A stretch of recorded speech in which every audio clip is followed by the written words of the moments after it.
Welcome, everybody, to this really interesting session on orbital satellite servicing and looking at the life extension technologies, technology feasibility and regulatory aspects of on-orbit satellite servicing. And we've got four of the world's leading experts on the whole range of these things and what that means to us. My name is Patricia Lewis. I'm the Research Director for Conflict, Science and Transformation, and the Director for International Security at Chatham House. And it's my great pleasure to be introducing our panel to you. So let me start by introducing everybody. First of all, we have Quentin Vesperian, who is at Tokyo University. And from now on, will be called Quentin because I'm absolutely no good at speaking French, as everyone will know. Brian Whedon from the Secure World Foundation. Almudena Azcarate Ortega, which is even more Spanish, so from UNIDIR. Welcome, Almu. And Aya Iwamoto, I'm better at Japanese, obviously, Astroscale. So it's my great privilege and honor to be talking with you today. We're going to run this in a very kind of conversational style. We don't have much time, and it's such a big issue in terms of what we've got coming up for the future. So I wonder if, Quentin, if I could turn to you first, and then to each of the panelists to just lay out what we mean by on-orbit satellite servicing, what do we mean by life extension, what are the big issues, and then we'll get into some of the regulatory and standards issue, and then we'll get into the issues of the technologies and where we are and the future. So Quentin, if I can turn to you first, please. Thank you. Thank you very much, Patricia. So to define what on-orbit servicing is and what it means, I would first start to talk about the impact that it has. It's clearly a change of paradigm on how we conduct space operations. Because throughout the history of space operations, you make your satellite or any other spacecraft, you launch it, and you have to assume that it will be lost alone forever in space, and that it needs to be fully independent, and that whatever happens, you will never be able to repair, refuel, maintain. And in the past, there was some form of on-orbit servicing, but it was really occasional, extremely costly. We can think, for instance, about the repair missions to the Hubble telescope, which cost a fortune. It involved, the space shuttle, astronauts.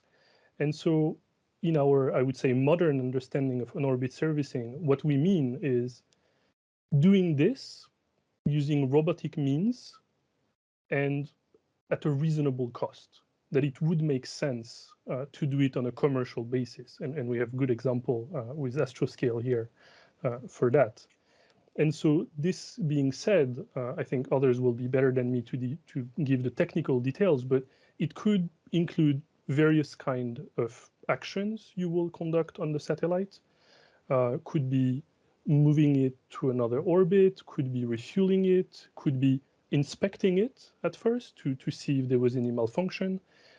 So basically, whatever kind of operation that you can do robotically on a satellite that was supposed to be alone lost in space. Thank you, Quentin. And Brian, why is this important? What's the purpose of doing this? Why is it such a really big development, and why will it be commercial? Well, so I think I'll start by extending Quentin's analogy and making explicit reference to automobiles, cars.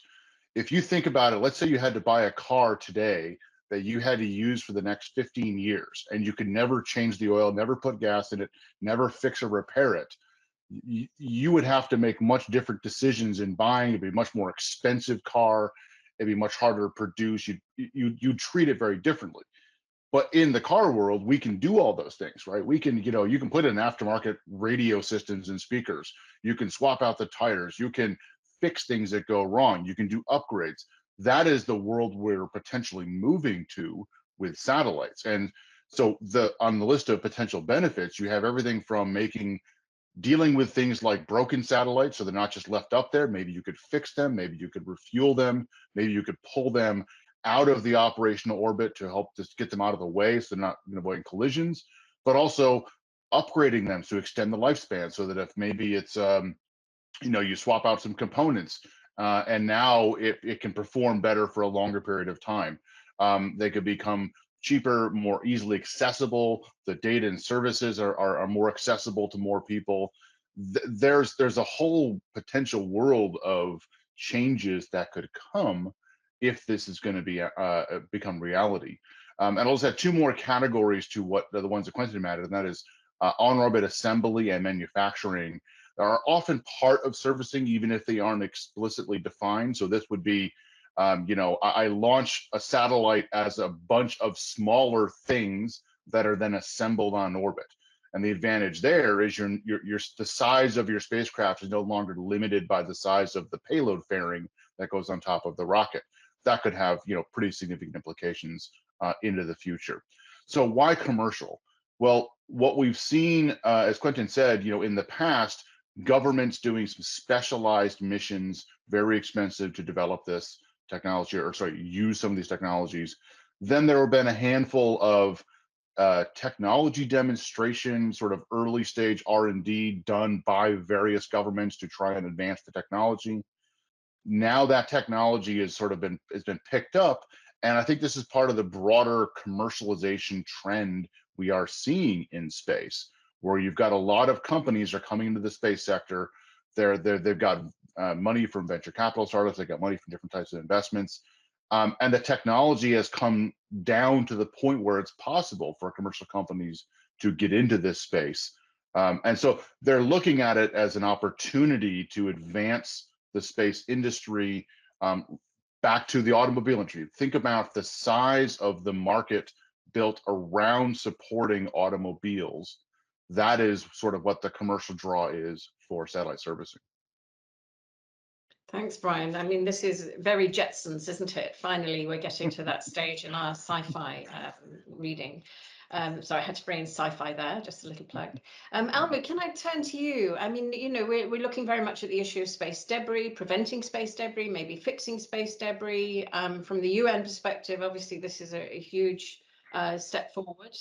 But there are some bigger issues, which we'll get into later. But perhaps you could just build on, the purposes of this new, as somebody said, a paradigm shift in space.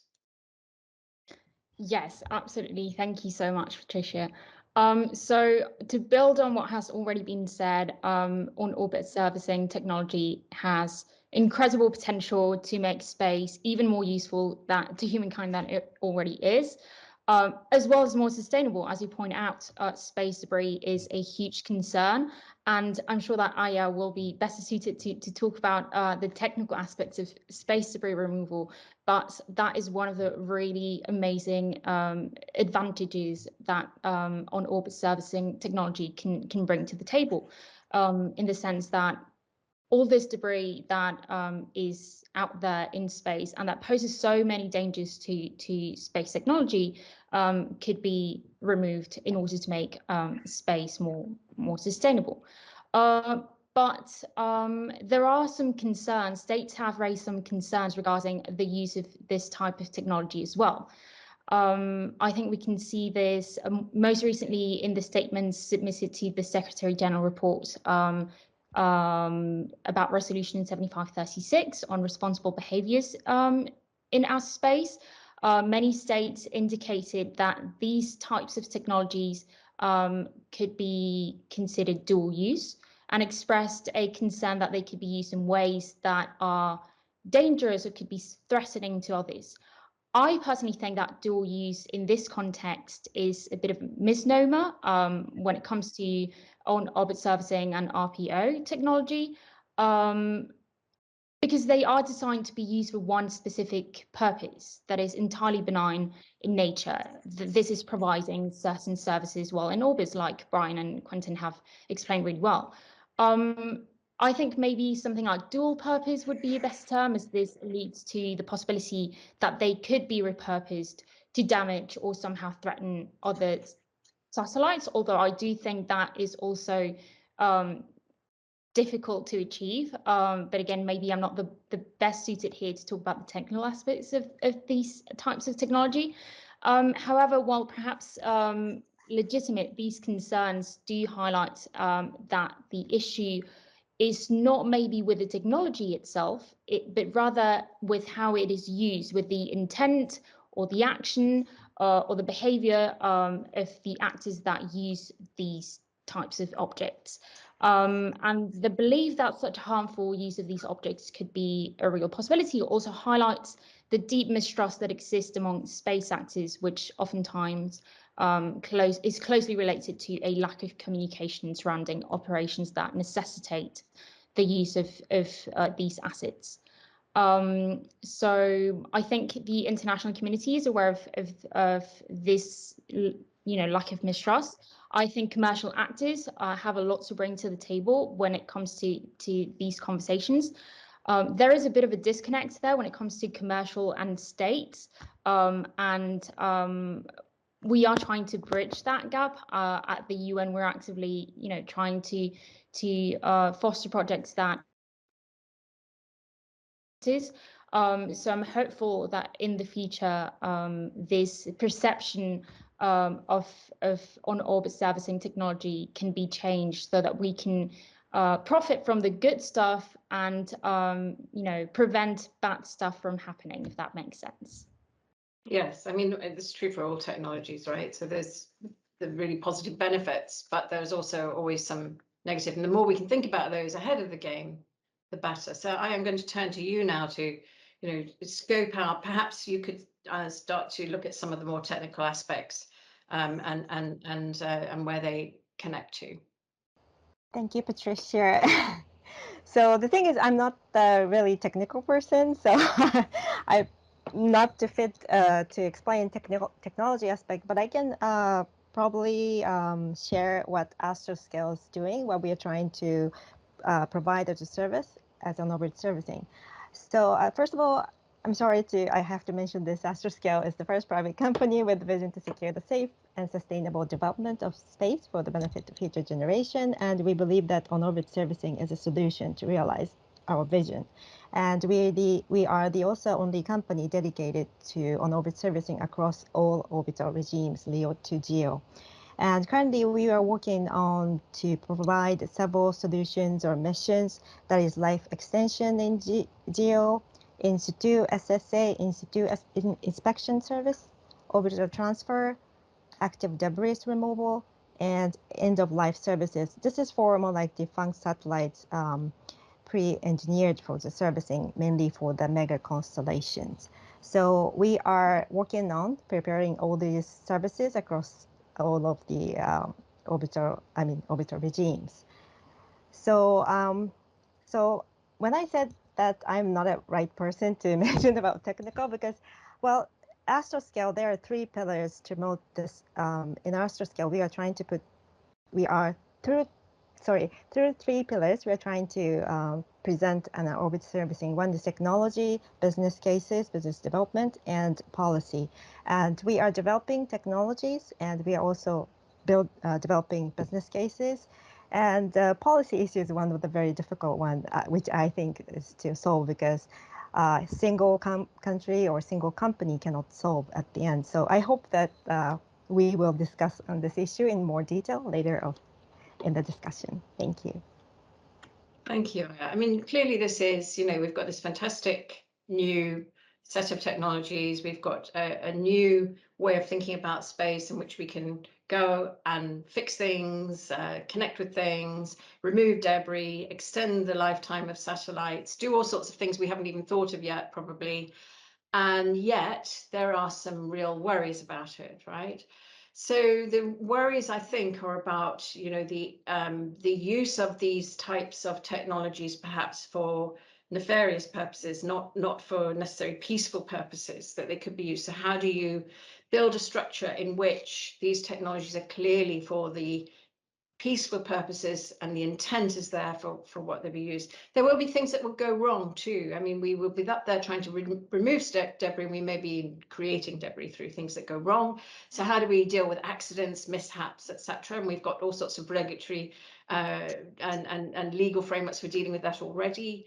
And then I think the issue of the standards for these things, how do we make sure we're interoperable? How do we make sure we can assist each other in space? But if we do that, how do we make sure that then that can be used for ill-gotten purposes?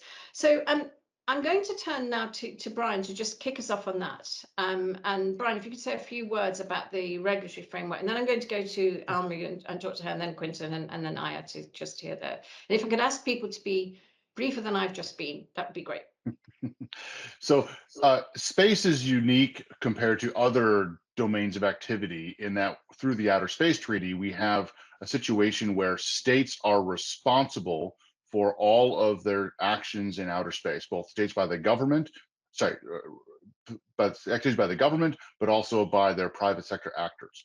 And in particular, not just responsible for them, they're required to provide authorization and continuing supervision of those activities.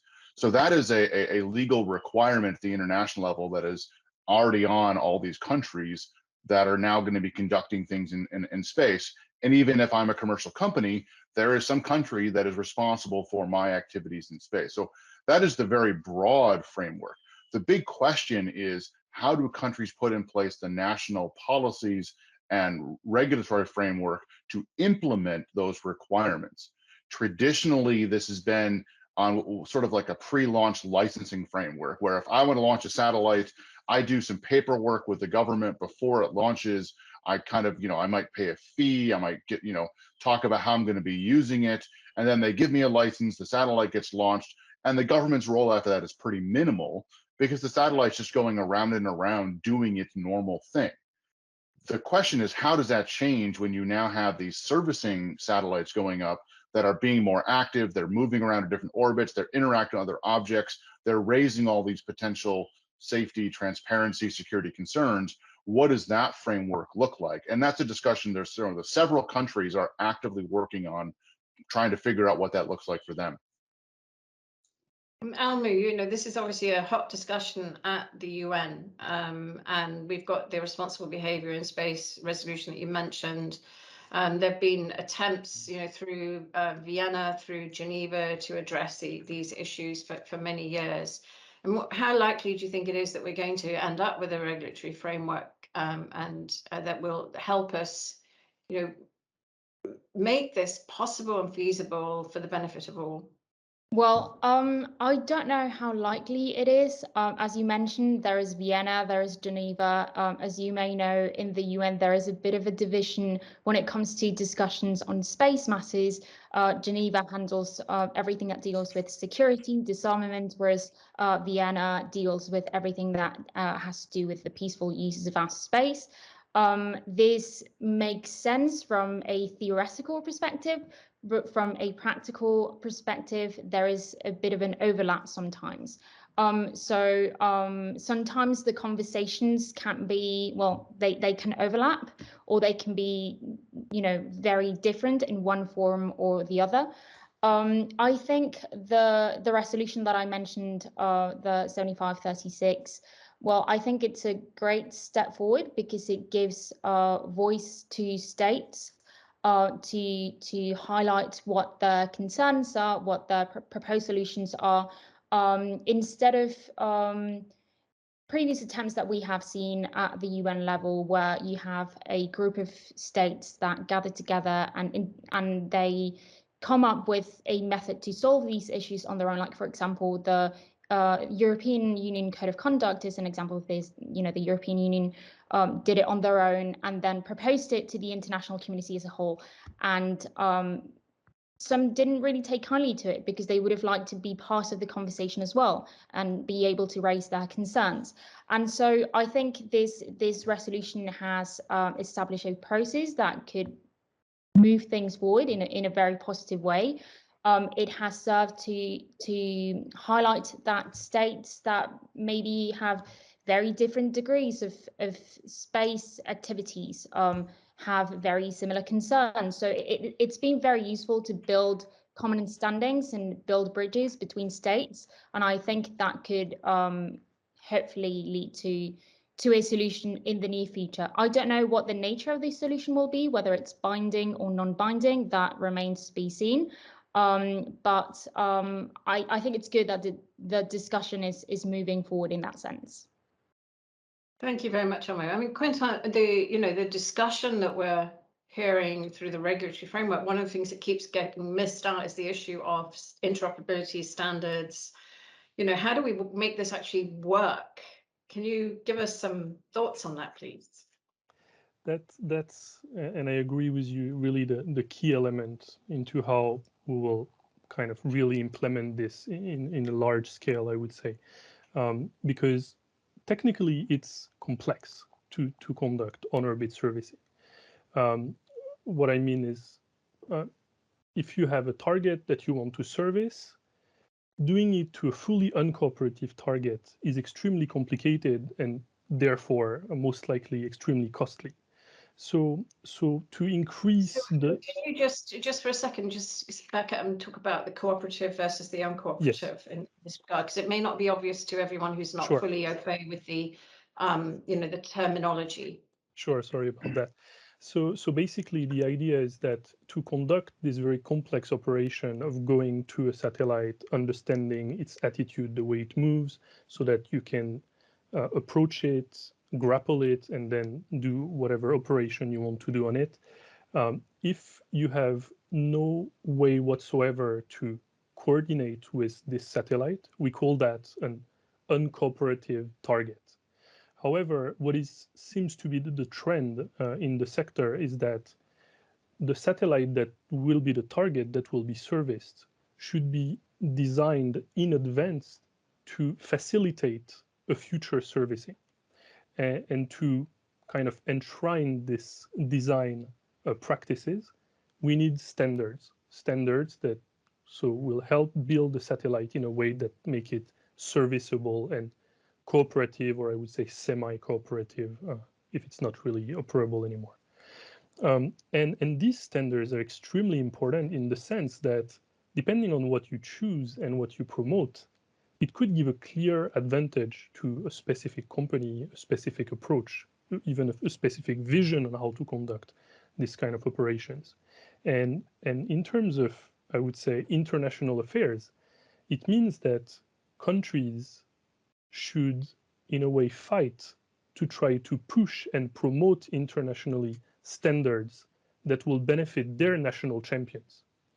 And so the US has started to work on that for a long time with COMFIRST, so this consortium on orbit servicing standards.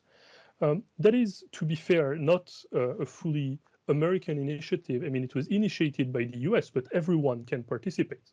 And you have Japanese companies like Astroscale, you have European companies.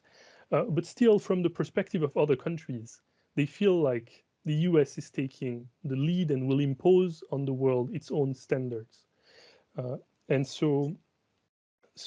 the US has been good at doing this in the past. If you think about the orbital debris mitigation standard practices that are the standards in the US for debris mitigation, it's almost copy-paste into the IADC space debris mitigation guideline that were almost copy-paste in the UN COPIUS guidelines, and that were almost copy-paste in the ISO. So the US knows how to do this, and other countries are still infants, I would say, on this process. They don't understand the importance of this. And I will just make a short comment on the European Union, where I'm from, that has been doing an awful job at that, to be honest. If you look at initiatives that have been publicized a lot, such as the 3SOS of the European External Action Service. So it was announced in 2019 with a lot of pomp, and it was, supposed to be wonderful. It kind of died out on its own, and it was resurrected a few weeks ago by our special envoy for space. But the problem of this kind of initiatives is that if you ask the responsible for that, what is it that you want to promote? What are the standards you want to push? They have no clue. And they will usually make an answer such as, we want to help space sustainability. We want to push for transparency and confidence building. But the fact is, Europe has not done its job. Europe wants to be on the international stage, say we will protect space, we will ensure sustainability, but Europe has no idea how to do it because there was not this, I would say, coordinated process to come up with a position. And fortunately, the European Commission, that usually works a bit better than the European Action Services, is funding two important studies nowadays, the EU STM study and the Spaceway study, that are supposed to fill this gap and define a truly European vision on STM in general, but including on-orbit servicing, so that finally Europe will have something to propose on the international stage. And as for just on sorry, I'm a bit long, but on the issue of governments, that's true that currently most governments wouldn't know how to regulate on-orbit servicing, how to give license, and Astroscale is the perfect example of that. So that gives me, perfect. Quentin, that gives me the in now to ask from the private sector perspective, from the commercial perspective, you know, how important is this discussion about standards and regulatory frameworks in advance? I mean, I'm thinking if we look at the car industry that Brian referred to, if we look at the aviation sector, if we look at perhaps something more, Ken, would be, you know, our communication standards, for example, they've all taken years and years and years to develop by trial and error. Sometimes the wrong standard was chosen, but nonetheless it was chosen and everyone had to get behind it. I mean, where are we in that? How does the private sector view this discussion, and where do you think we might end up, and how would you steer it if you had the opportunity, having heard what Quentin just said? Yes, thank you. I know that there is a sort of chicken and egg discussion where standards should be first or demonstration should be first, but at the same time, I think in general for space missions and particularly for on-orbit servicing is sort of evolving. It's in the process of innovation, and always demonstration or actual cases practices precedes than regulation. So what I would say in this regard, the regulation or regulator always needs to hold some flexibility in the regulation so that they can come up with the new innovative missions. In this sense, I think standards will definitely help for regulators to understand what is the standard sort of missions or standard sort of safety requirements and things like that. So I would say, at least from Astroscale's standpoint, or I think at least for all conference members, standards, we think it's very important. And if I build upon some of the contents point of states, I would just like to add one point. The Japanese government is also, of course, I'm not the representative of Japanese government, but they have been sort of trying to introduce their own sort of requirement for on-orbit servicing. They are developing sort of so-called supplementary requirements for a license to operate space performing on-orbit servicing mission. And then, of course, there's no standard set of regulations or standards. So I think this is their efforts try to seek the balance between the safety requirement as well as the kind of transparency aspect, sharing information with other operators. In this way, the government of Japan try to give a little bit of clarity or predictability for regulators. And also they try to be transparent of what they are doing to other states. Okay, this is how we do it. We gave the license to on-orbit servicing mission because we checked all these points and things like that. So that is the, I think the recent updates. And if I add one more thing, our LCD mission, this is the first demonstration mission of sort of end-of-life services launched in March.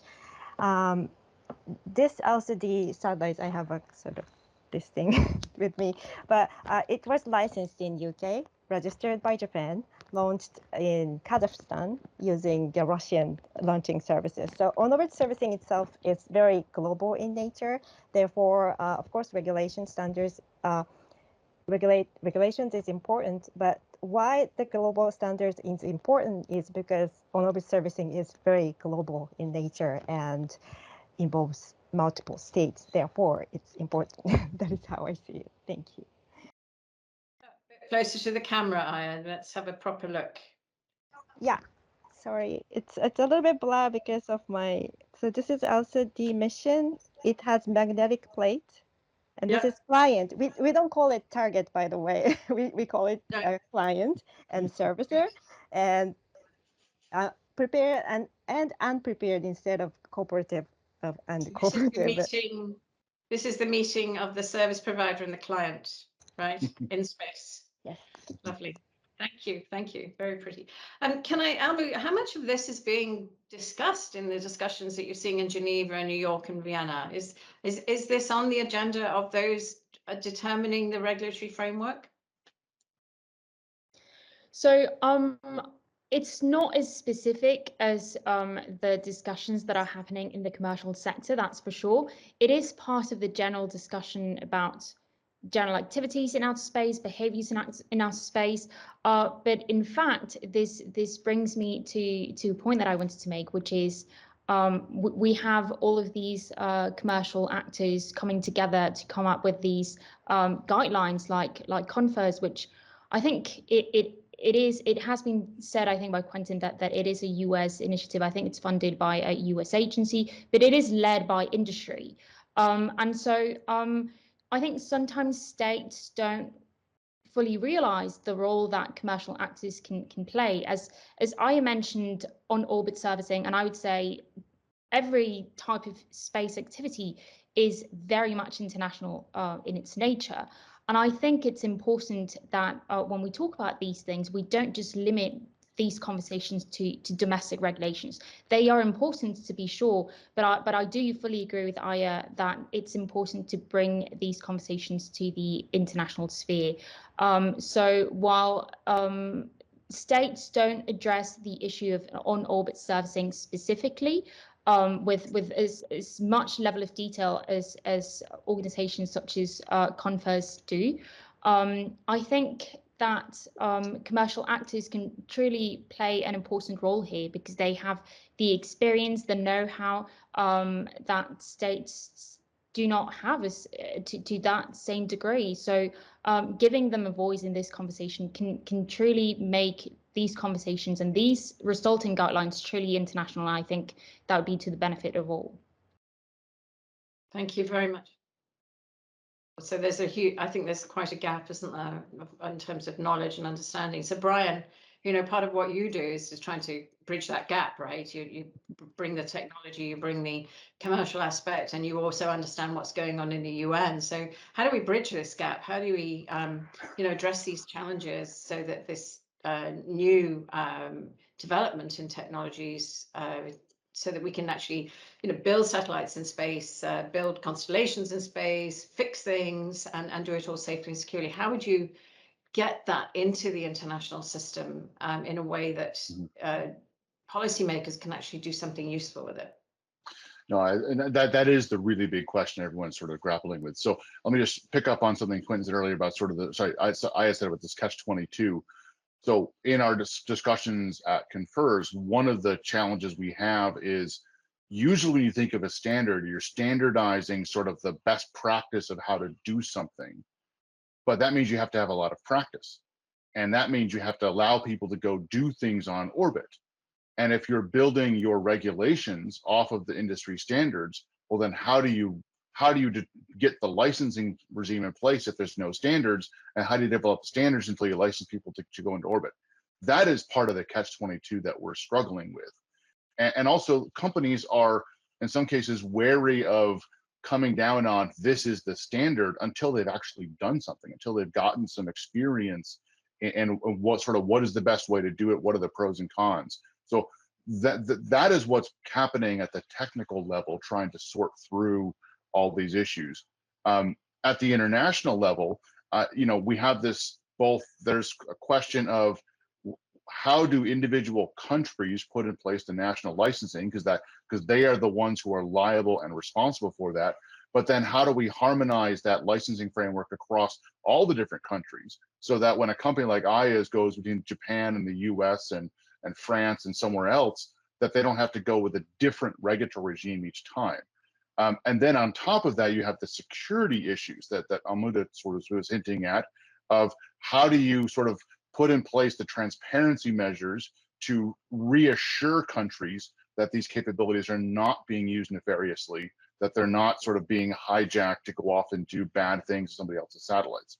That's a huge challenge, right? And that sort of encapsulates a lot of different space security and policy and regulatory challenges we have across the sector. To me, I think the way you do that is you do all this at the same time, right? You have to have that multilateral discussion on what, how do we set the international norms? You also then have to have the national discussion on what the regulatory frameworks are, and you have the industry discussion on what the standards are. They all have to happen in parallel because they all depend on each other.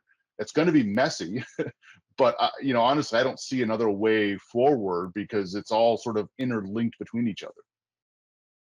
We haven't been able to do this on loads of things. I mean, right now on the internet, for example, and how it is structured, and the international sort of process, the idea of having one thing, done is a bit too much at the moment. The idea of having all of these things doing it at the same time seems to me to be a bit of a stretch. So, is it going to be sort of, I would say facts on the ground, but of course it's facts in space. Is it going to be facts in space that will in the end determine it? Will it be those who first do it and start to do it, the demonstration, as you say? Would that be in the end the determining factor? Quentin, if I could go to you on that. Tough question, but I would say mostly yes. My interpretation would be mostly yes, in the sense that the only way I see this moving fast enough to catch up with what the industry is doing will be to kind of reach an agreement first among, I would say, like-minded countries, and progressively extend it. I don't really believe, at least on this specific issue, on, I would say, fully multilateral discussions at the United Nations. I think it's useful and interesting for, I would say, declaratory purposes to a certain extent. So it worked well with the resolution on responsible behavior, but I don't think the UN discussions would be the right place to go forward. And that's why I love to follow the work that ComFirst is doing. And I hope from this understanding, I would say, of specialists, the issue will progressively rise towards higher political heights, and that more political leaders will hear about it, get interested in it. And I think in that sense, when you saw recently at the G20 or the G7, this is a topic that is coming on the table, more generally space safety and sustainability, I would say, but then corollary on orbit servicing. And in that sense, I believe there it could work. And that's why I also welcome initiatives like the Paris Peace Forum, that is this new forum to discuss a lot of issues related to governance and technologies, also picking up the issue, trying to make panels with head of state or ministers discussing this. And I think that's really the way forward. So, and the industry, lobbying from the industry to these political leaders will be the key, not discussions in Vienna, I think. Very little time left. I just wondered if I could turn to each of our panelists to say one thing, just the one thing you think should be addressed now, either in the private sector or through governments, through non-governmental track 2 meetings, whatever it is. What's the one thing you would do now? Almu, I'm going to you. I'm sure UNIDA's got an idea on this. Sure. Well, first, the thing that I was going to say, I was going to disagree with Quentin. I do feel that these conversations have to happen in a multilateral way. I think a huge problem has been that there is a lack of diversity when it comes to these conversations. It's always the same people that are talking about the same things. So, the less people you have, the less novel ideas that you have. And especially when it comes to countries, for example, in the global south, they may not be space actors per se, but they definitely benefit from space activities. They could bring novel ideas to the table. In that sense, also bring, as I have said, bring the commercial actors into the conversation as well. I think that is hugely needed. I truly think that a multilateral conversation is the way to go. Thanks, Almu. So more diversity, more new ideas from particularly space users, not just spacefarers, as it were. Aya, what would you say is the one thing you would do from the industrial perspective right now? Well, yes, it's. I mean, as a former diplomat, I know how things are, conducted in the first committee in the CD. So I would be more opted for preferable for Quentin's approach, but I would rather want states to discuss. Not about controlling or regulating on-orbit servicing only, but I hope that states will get together and discuss some of the other ways to promote on-orbit servicing, because this is definitely need in the future. For example, as I mentioned, some of the coordination issues, international legal issues, as well also engage on the discussion of what states should do to make sure the sustainability of in orbit, particularly in the ONTO. So I hope, rather than talking about regulation, I hope they should discuss on sustainability. Sustainability is the key. Thank you very much. Quentin, and then Brian. Really, we've got 1 minute each. Okay, so what I would advise to everyone on the, these kind of fears related to on-orbit servicing, I would just say, breathe, relax, and look at the facts. There are so many cheaper and easier ways to disrupt a satellite system. Electronic ways, cyber ways, direct energy weapons. It's an awful lot more complicated to try to disrupt a satellite system using an other on-orbit system. So I think this perception of threat is very inflated, and that is making us deviate from what really matters. How do we do it? How do we do it safely? How do we communicate with each other? How do we make sure that there are standards that help innovation in the sector? But let's not focus too much on the fear that I feel is mostly irrational. Thank you. Thanks, Quentin. Brian.